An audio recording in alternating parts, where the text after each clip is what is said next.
Hey guys, how you doing? I've decided to make a video on one-legged hip thrusts because I think it's one of those exercises that is very beneficial, but not everyone might feel the benefits they expect to feel from it, or they might be feeling it in the wrong area, i.e. their quads.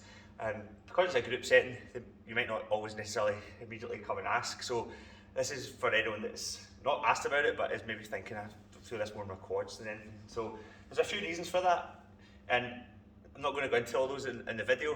I'm merely just offering suggestions to try and make you feel it more in the glutes and less in the quads, and also going to offer a regression, because sometimes you need to regress an exercise to progress it. So for example, the elevated one-legged hip thrust, when I say elevated, I mean when you're up here as opposed to on the floor.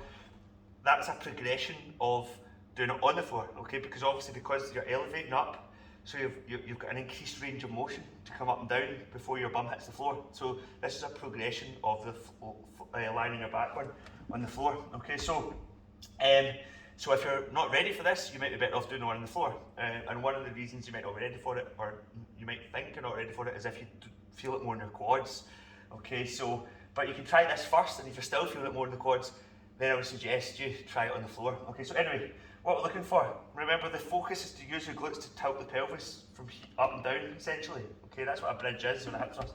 So what we're looking for you to do is, I want you to think about lowering down quite slowly, maybe 3 or 4 seconds on the way down.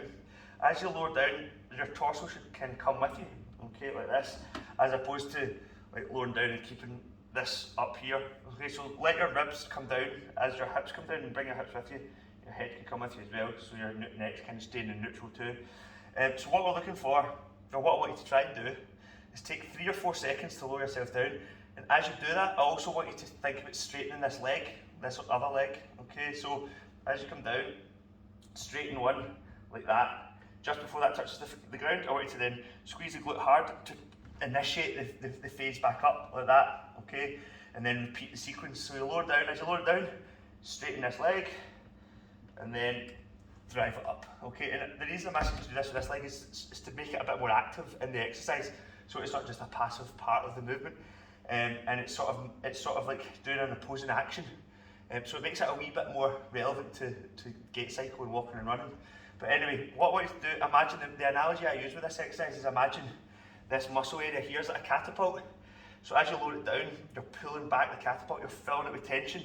The muscle here is lengthening as you go down. Okay, and then you're letting go explosively to fire it forward, so that's when it shortens. Okay, so it's an explosive movement the way up. So lower it down nice and slowly, take your time with it, and then when you get to here, push up fast. Another thing I want you to think about is keep your foot flat on the floor. Don't lift your toes up, okay? Don't dig the heel in. We only want you to dig the heel in really when it's a hamstring focus exercise. But when it comes to hip thrust, keep the foot flat, okay? And then you're just going to, as I said, you're going to lower yourself down and then drive up. As I said, if you feel you're not really feeling that, then it's mainly the quad. There's a few things you can do. Obviously, over time, the glutes will start to kick in. Warming up properly with a mini band walk to try and get the muscles active.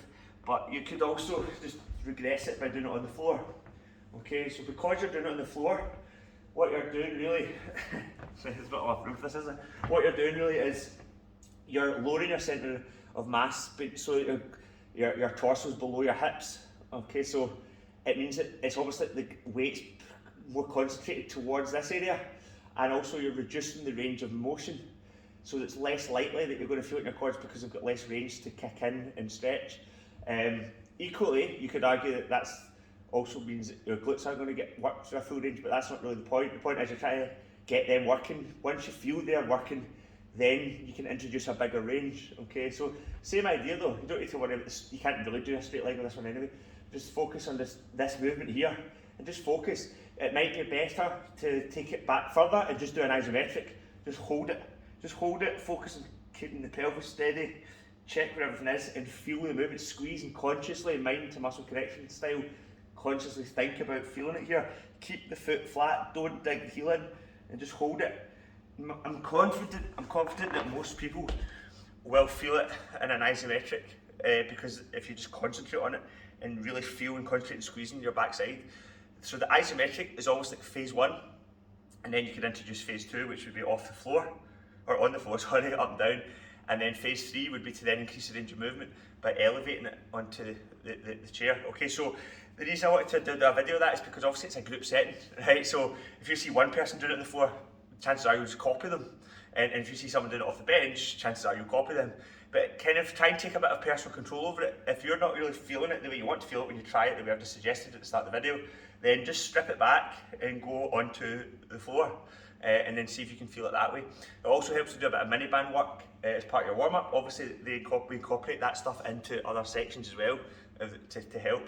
So, yeah, I just thought that was worth doing. And as you gradually increase like mobility through this area, that will all help too. So, for example, reverse Nordics, although that's not an exercise directly related to working the glutes, it does help stretch out like the hip flexor as we've discussed. So, opening this whole area up, so it all ties in over time. Okay, so anyway, hope that is of any of use.